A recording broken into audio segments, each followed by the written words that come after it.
자, 이제 85강 강의로 들어가도록 하겠습니다. 이번엔 계속 저번 강의에 이어서 상가 건물 임대차 보호법인데요.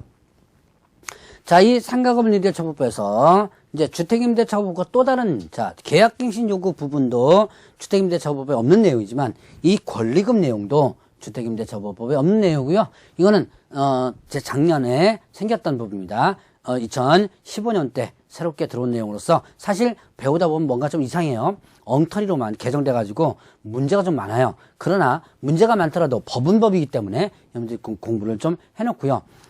앞으로 개정된다고 하는데 언제 개정할지 모르겠습니다. 개정되면 그때 다시 한번 체크를 해서 한번 또 강의를 또 하도록 하죠.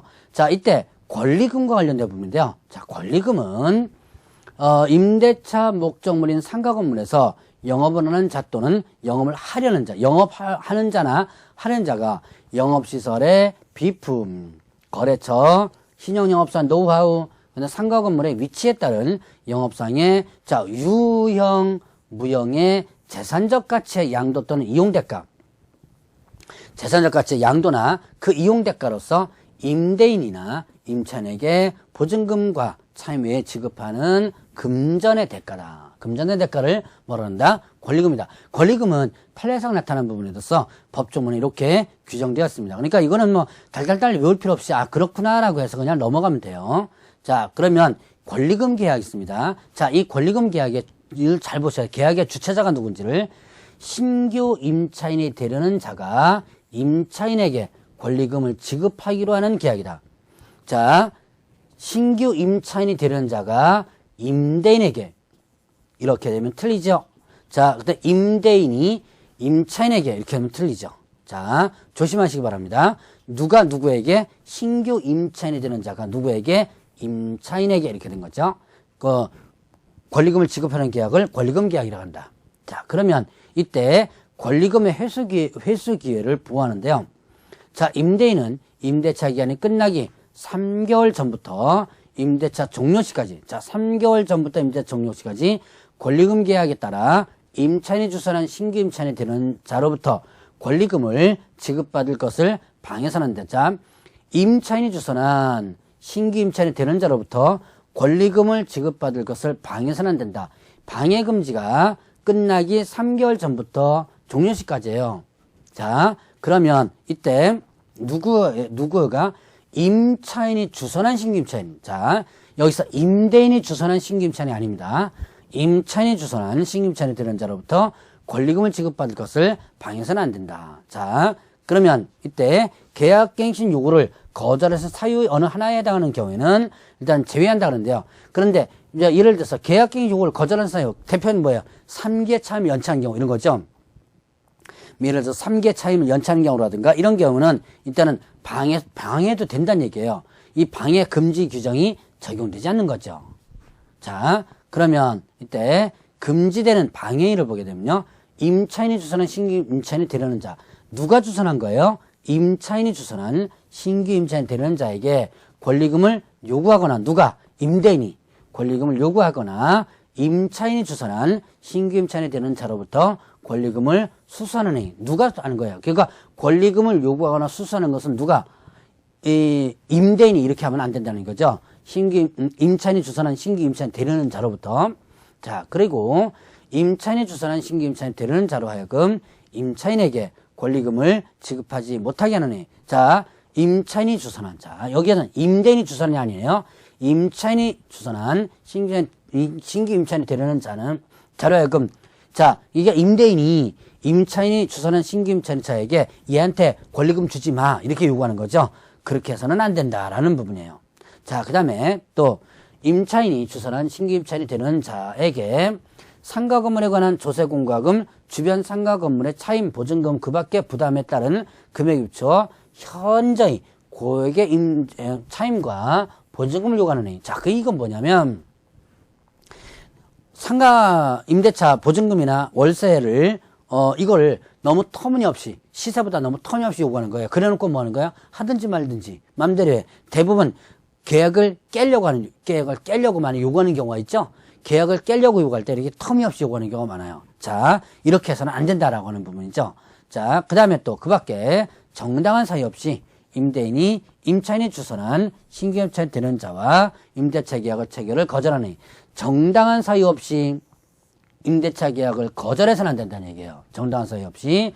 자, 이렇게 금지되는 행위, 결국 금지되는 행위는 결국 누구에게는 누가요? 자, 임대인이 임차인이 주선, 자, 임대인이 주선은 아니에요. 임차인이 주선의 신규 임차인에게 뭐 보증금을 받거나 요구하거나 또 권리금 지급하지 못하게 하거나 아니면 또 터무니없이 보증금이나 월세를 요구하거나 그 외에도 임대차 계약을 거절하거나 이렇게 하면 안 된다는 얘기죠. 자, 그러면 이때 이제 임대차 계약 체결을 거절하지 못한다 그러는데요. 거절할 수 있는 예외적인 규정이 있습니다. 자, 임대차 계약의 체결을 거절할 수 있는 경우는 어떤 경우냐? 임차인이 주선한 신규 임차인 되려는 자가 보증금 또는 차임을 지급할 자력이 없는 경우. 참 이 문장을 보면요. 엉터리로 개정됐다는 이 엉터리로 만들었다는 것이 상당히 많이 보이는데 여러분들도 이해가 잘 안 되는 경우가 있을 거예요. 이거는 국회에서 법을 만들 때 적어도 이 법을 만드는 사람이 상가임대차를 한 번이라도 좀 임차인이거나 임대인으로서 한 번이라도 좀 해본 사람이 하나도 없는 것 같아요. 그래서 자, 이런 보면 좀 이게 이해가 안 되는 경우가 좀 많습니다. 임차인이 주선한 신규 임차인 되려는 자가 보증금 또는 차임을 지급할 자력이 없는 경우 실제로 어떻게 알아요, 이걸? 들어오는 사람이 자력이 있는지 없는지 실제로 모르거든요. 자, 그러면 또한 임차인이 주선한 신규 임차인이 되려는 자가 임차인으로서 의무를 위반할 우려가 있거나 그 밖에 임대차를 유지하기 어려운 상당한 사유가 있는 경우 의무를 위반할 우려가 있다가 한다면 그 도대체 의무를 위반할 우려가 어떻게 우려가 있는지는 모르죠. 자, 아주 자의적인 해석이 나올 수 있는 그런 부분입니다. 어쨌든 거절 사유가 이런 부분이 있으니까 여러분들 이제 알아두고 넘어가셔야 돼요. 자, 그 외에도 임대차 목적물인 상가 건물을 자, 1년 6개월 이상 자, 숫자 기억해 놓으셔야 돼요. 1년 6개월 이상 영리 목적으로 사용하지 아니한 경우. 예를 들어서 1년 6개월 이상 예를 들어서 교회에 뭐 기부한다든가 그런 거죠. 자, 임대인이 선택한 신규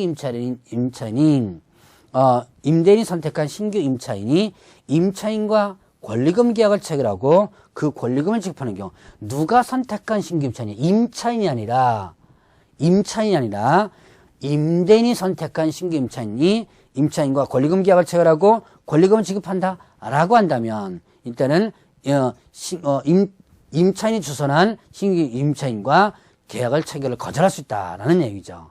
자, 그래서 이 거절할 수 있는 사유들 잘 한번 체크해 보시고요. 특히 이 숫자 1년 6개월 요거 어려운지 좀 조심해서 보시기 바랍니다. 자, 그러면 손해배상 청구 관련된 부분인데요. 자, 임대인이 권리금을 지급받는 것을 방해하여 임차인에게 손해를 발생하게 한 때 그 손해를 배상할 책임이 있다. 자, 일단 권리금을 지급받을 것을 방해해가지고 임차인에게 손해를 발생하겠습니다. 그럴 때는 그 손해를 배상할 책임이 어떻게 된다? 있다. 손해배상 책임이 있는데요. 이때 그 손해배상액은 신규 임차인이 임차인에 지급하기로 한 권리금과 임대차 종료 당시에 권리금 중 낮은 금액을 넘지 못한다. 자, 손해배상을 청구할 수 있는데 손해배상 그 조건이 신규 임차인이 임차인에게 지급하기로 한 권리금과 임대차 종료 당시의 권리금 중에서 낮은 금액. 이게 도대체 뭐냐? 자, 이 뒤에 거부터 보죠. 임대차 종료 당시에 권리금 중 낮은 금액. 이게 권리금, 임대차 종료 당시의 권리금이란 처음에 임차인이 들어올 때 권리금이에요. 예를 들어서 내가 임차인으로서 들어올 때 1억을 권리금을 주고 들어왔습니다. 장사가 아주 잘 되죠? 장사가 잘 돼가지고 어떻게 했냐? 나는 1억, 새로운 내가 나갈 때, 신규 임차인에게 2억을 받으려고 그래요. 나는 처음에 들어올 때 권리금 1억 주고 들어왔는데, 이제 장사가 잘 되고 내가 넘길 때는 2억을 받으려고 합니다. 자, 그럼 이때, 자, 임대차 종료 당시의 권리금은 얼마고? 1억이고요. 신규 임차인이 임차인에 지급하기로 한 권리금은 2억인 거죠. 이때 낮은 거 1억 내가 받은 권리금만 그 범위 내에서만 청구할 수 있다는 얘기죠. 자, 그 다음에 손해배상을 청구할 권리는 임대차가 종료한 날부터 몇 년 이내 3년 이내 행사하지 않으면 그 시효로